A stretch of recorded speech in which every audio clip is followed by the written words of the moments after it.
Hola, ¿qué tal? En psicología siempre estamos explorando conceptos que parecen, bueno, un poco abstractos, ¿no? Como la ansiedad, la inteligencia, la motivación. Pero ¿cómo logramos pasar de una simple intuición a tener evidencia sólida? Pues justamente de eso se trata el enfoque cuantitativo. Es nuestra caja de herramientas para usar números y datos y así darle precisión y sustento científico al fascinante estudio de la conducta humana. Miren, este será nuestro mapa del recorrido. Primero, vamos a definir qué es exactamente el enfoque cuantitativo y por qué es tan crucial en psicología. Después, nos vamos a meter de lleno a sus técnicas principales: análisis, observación, pruebas y cuestionarios.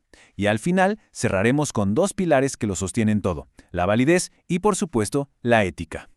Muy bien, pues empecemos por el principio. Para entender de qué va todo esto, primero hay que plantearnos la pregunta, la gran pregunta que busca resolver. Y aquí está el meollo del asunto.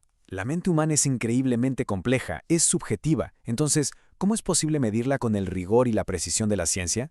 Bueno, pues el enfoque cuantitativo nos da una respuesta. Nos ofrece un camino para estudiarla de forma objetiva y sistemática. A ver, en palabras sencillas, el enfoque cuantitativo es una forma de investigar que nos permite medir fenómenos usando herramientas estandarizadas, para poder convertir lo que observamos en números. Su gran poder se basa en tres ideas clave: la objetividad, para tratar de eliminar nuestros propios sesgos; el control, para poder aislar justo lo que queremos estudiar; y la replicabilidad, que es fundamental en la ciencia porque permite que otras personas puedan comprobar nuestros resultados. Entonces, ¿cómo lo reconocemos? Bueno, lo principal es que usa datos numéricos y se apoya muchísimo en la estadística. Aquí es donde aparecen conceptos como la media, o sea, el promedio, la mediana, que es el valor que está justo a la mitad de todos los datos, y la moda, que como su nombre lo dice, es el dato que está de moda, el que más se repite. Todo sigue un plan muy estructurado para probar hipótesis, y algo importantísimo, busca que los resultados se puedan generalizar. Es decir, que lo que encontramos en un grupo pequeño nos sirva para entender a un grupo mucho más grande. Ok, ya entendimos qué es. Ahora veamos por qué esta manera de investigar es pero tan importante en el día a día de la psicología. Miren, como profesionales de la psicología, no podemos funcionar solo con intuición.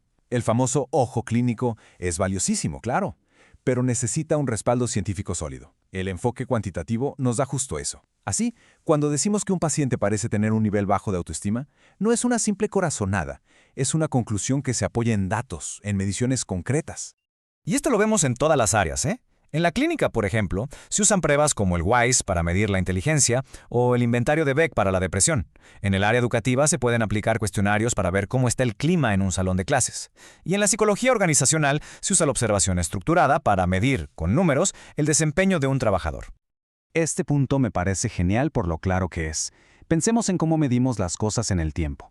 Un estudio transversal es como tomar una foto, captura algo en un momento específico y ya. En cambio, un estudio longitudinal es como grabar un video. Mide lo mismo en diferentes momentos para poder ver cómo cambia, cómo evoluciona con el tiempo. Perfecto.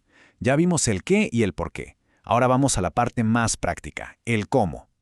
Vamos a explorar algunas de las técnicas más importantes que se usan para juntar todos esos datos numéricos. Una técnica súper poderosa es el análisis de contenido, que literal convierte palabras en números. Imaginen que tenemos 60 entrevistas con terapeutas sobre un tema. El proceso sería más o menos así. Primero, seleccionamos el material, o sea, las transcripciones. Luego, definimos qué categorías nos interesa buscar. Después, codificamos, que es como ir subrayando y clasificando la información en cada entrevista. El siguiente paso es contar, ver cuántas veces aparece cada categoría. Y al final, interpretamos esos números para sacar conclusiones. Y justo aquí está la magia de esta técnica. Se toma algo cualitativo, como un discurso o un texto, y se transforma en datos objetivos, en números que podemos analizar. Es una herramienta clave cuando se tiene muchísima información en texto y se necesitan encontrar patrones claros. Ahora, la observación. Esta es una habilidad básica para cualquier psicólogo, pero aquí estamos hablando de llevarla a otro nivel. La observación sistemática no es nada más sentarse a ver qué pasa, no. Es un registro planeado, metódico, controlado. Como bien lo define Sampieri, es registrar conductas de manera planificada. ¿Y cómo hacemos que esta observación se vuelva cuantitativa? Pues con herramientas.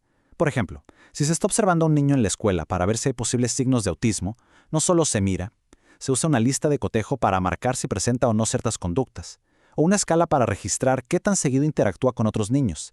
Así, una observación se convierte en un dato numérico objetivo.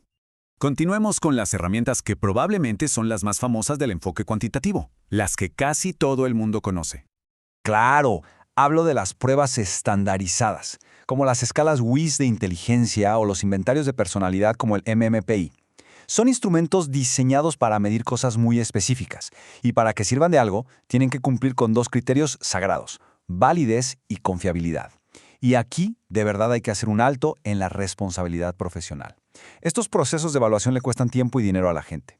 Por eso es una obligación ética usar solo las mejores herramientas, las que están validadas, y por supuesto, aplicarlas teniendo el entrenamiento adecuado.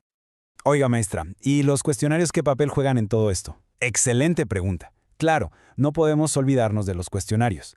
Son esta serie de preguntas casi siempre cerradas que nos permiten juntar datos sobre diferentes temas de forma súper eficiente, sobre todo cuando necesitamos información de grupos muy grandes.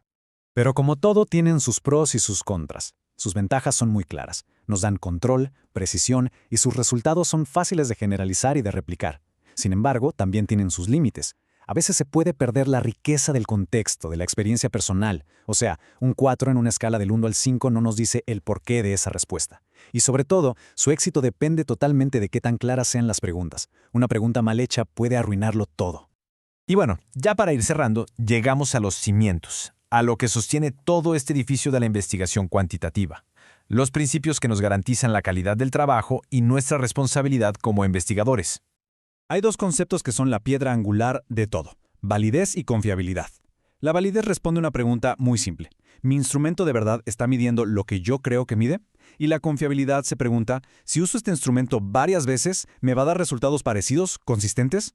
Necesitamos las dos, sí o sí, para que nuestros datos sean creíbles. Y por supuesto, nada de esto tiene sentido sin una base ética que sea de acero. Y esto significa 3 compromisos que no se negocian. 1. El consentimiento informado. Asegurarnos de que la gente sepa perfecto en qué va a participar. 2. La confidencialidad. Proteger su identidad y sus datos como si fueran oro. Y 3. Usar los resultados de forma responsable, interpretando y comunicando todo siempre sin sesgos. Como ya vimos, el enfoque cuantitativo nos da un poder enorme para entender la mente humana con rigor científico. Así que la pregunta final es para reflexionar. Con el poder de los números en nuestras manos, ¿qué gran pregunta sobre el comportamiento humano nos animaríamos a responder?